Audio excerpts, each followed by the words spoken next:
Isn't this picture cute? Oh, those kids with their hands on the goat. It kind of reminds you of that passage in the Bible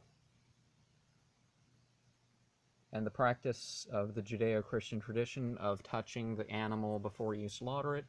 Now, it can be done completely in absentee in this modern age, but that was one of the conditions laid forth biblically.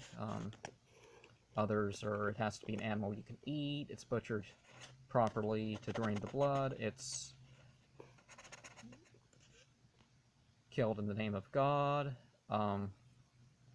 There's a lot of traditions in that thing. There's also other faiths, I won't go too much into that today, that speak of animal sacrifice, and it's not this horror movie thing that we see on those type of television shows.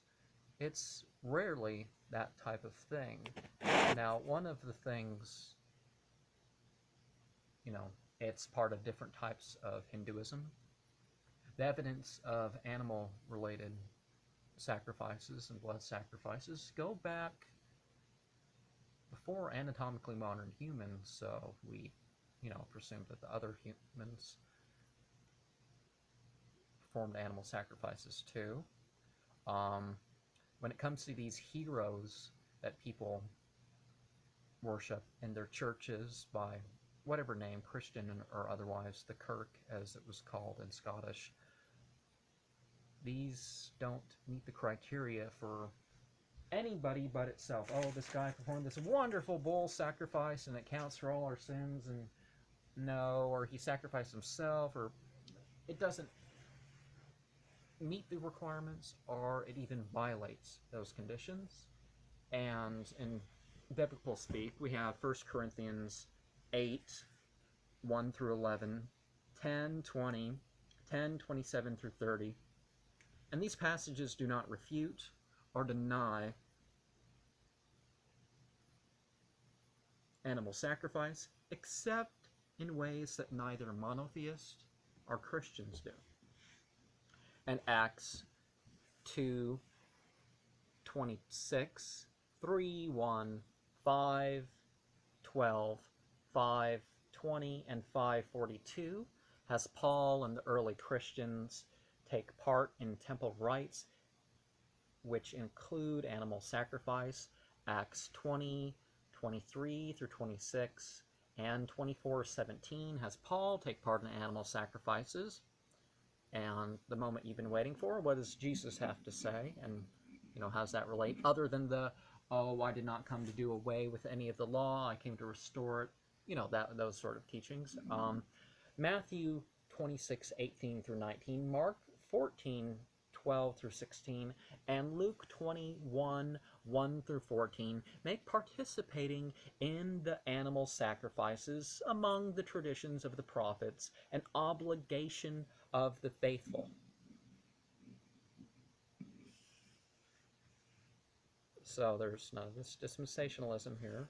Al-Quran 22:37 makes a very important point about how the blood and the flesh are not the point, but it's the piety of obedience to God that is the point.